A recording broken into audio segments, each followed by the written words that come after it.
Rich Harkaway. Come on, give it up.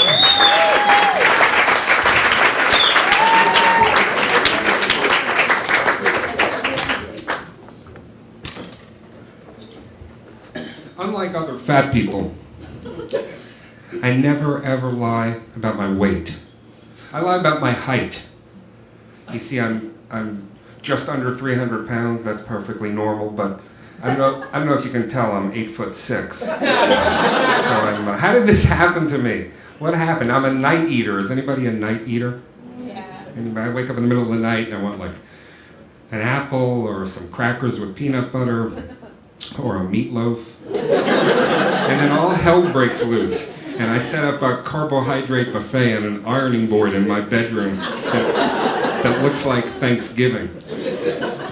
The time I enjoy being this obese is when I fly on Southwest Airlines. Hear me out. I get on the plane, I take a window seat near the front of the aircraft, and a few minutes later, someone will take an aisle seat in the same row, and now there's this middle seat between us. And as the final parade of morons who don't know how to print a boarding pass at home saunter onto the plane, that's when I have to protect the neutral zone, and I want to look as fat and repulsive as I possibly can, and so I'll cough and sneeze and put like half of my belly and one of my tits over. But there's no protection for fat people. There's no human resources department to complain to. I know you're not supposed to make fun of someone's race or religion. You're not supposed to harass women, too much. But God forbid I'm at a spa on vacation and I'm hungry and I eat the cucumbers off of my eyes. They're hysterical. And I have nobody to complain to. It used to be simple. Figuring out, women have it easy because it used to be very simple. Sexual harassment had a very simple definition. Fuck me or you're fired. That was it. Very clean cut. Now you can't get away with anything. You can't say, I like your hairstyle or nice new glasses or that sweater makes your nipples perch out nicely. Anything you say, you're considered like some kind of a pervert. And the worst was, I think 10 years ago, I'm in the Philadelphia area shopping for fat person clothes in a store called, I swear to God, Loch Ness Clothing. And wow. This little handicapped midget salesman in an electronic wheelchair comes scooting up to me, crowded store, top of his lungs. Can I help you find something, big guy?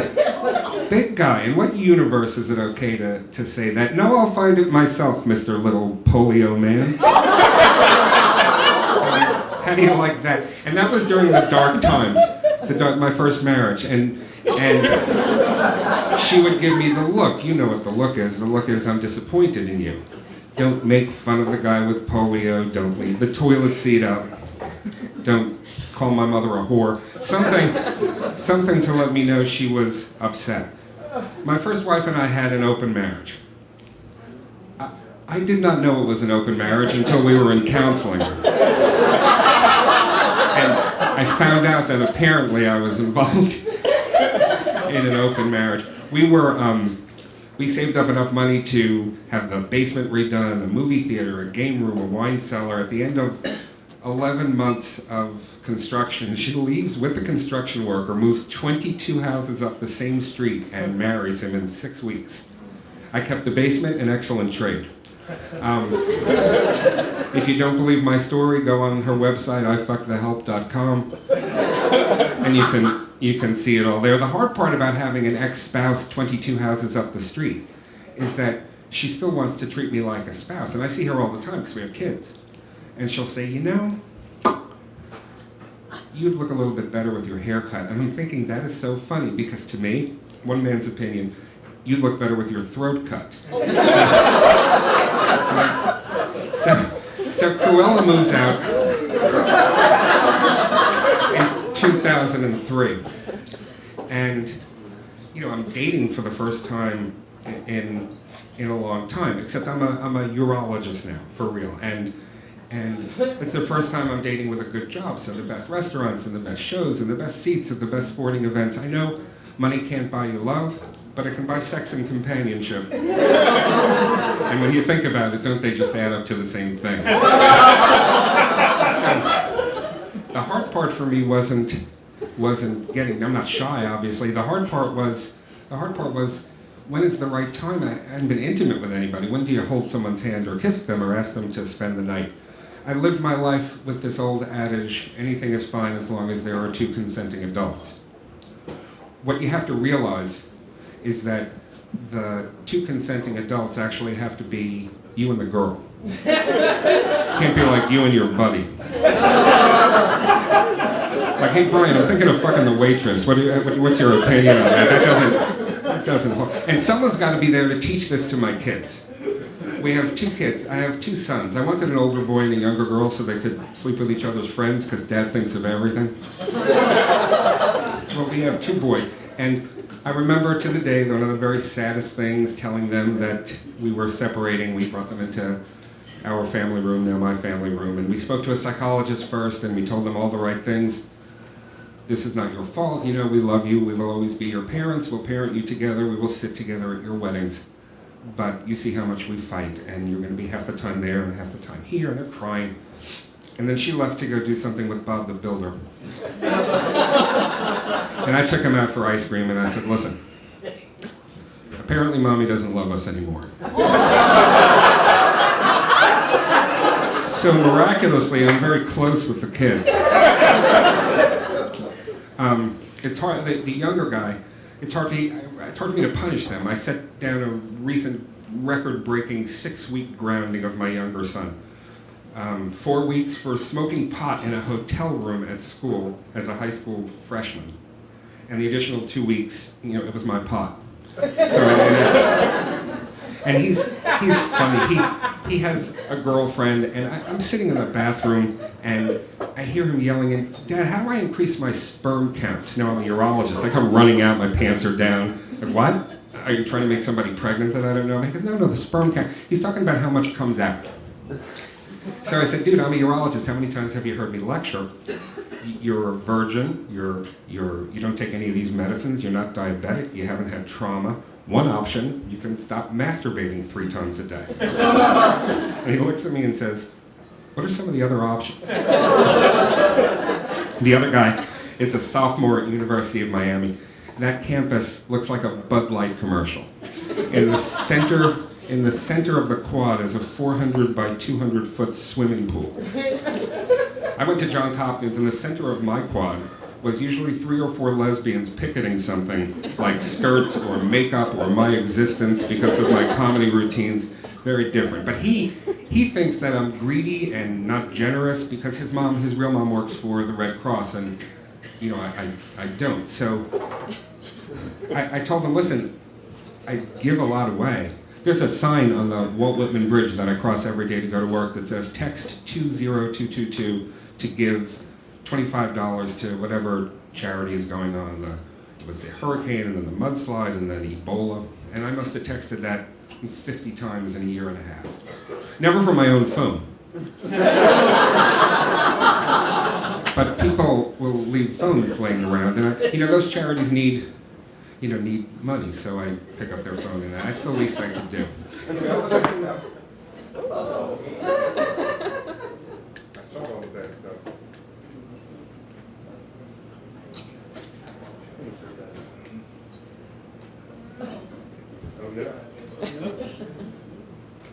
All the bad stuff is behind me.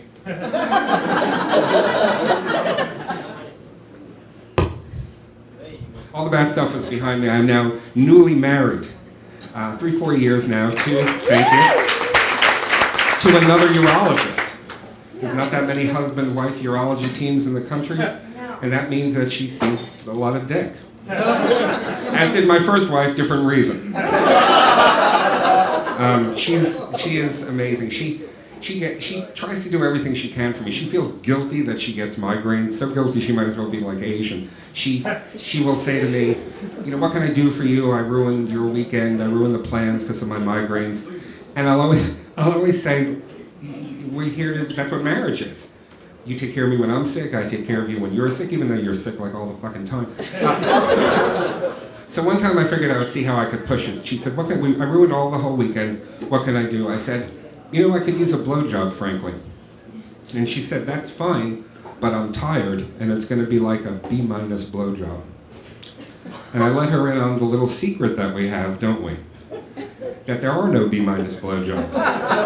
Blowjobs range from A- to A+. It is a very narrow window. But she's funny. She takes a medicine that makes her have bad dreams. And twice a week she'll wake up sweating and she'll say, I dreamed someone is trying to kill me. She always says that it's graphic. I feel bad for her. But one time, it's not easy to be married to me. One time she wakes up, it's 3 Tuesdays ago, wakes up sweating. What's the matter? Bad dream. Someone trying to kill you? In the least sarcastic way I can ask. She says, no, I dreamed that I walked into the hospital late at night to do paperwork, and you were in the procedure room with Rachel fucking her. Rachel's the supermodel receptionist that we have. And I said, see how we're meant to be together? I have that dream all the time. In any case, let me leave you with this. I always finish by talking about her, and I always feel the need to say that she is amazing. She is the greatest stepmother to my kids. She helped me lose 100 pounds that I gained over depression. Believe me, I know, 100 pounds more, God. But the one thing that I feel bad about is that she doesn't have her own kids, and we're trying, believe me. She's 9 years younger than I am. We try 5 nights a week. And she would be amazing. It hasn't worked out. I don't see it working out because I had a vasectomy. My name is Rich Arthur. Thanks.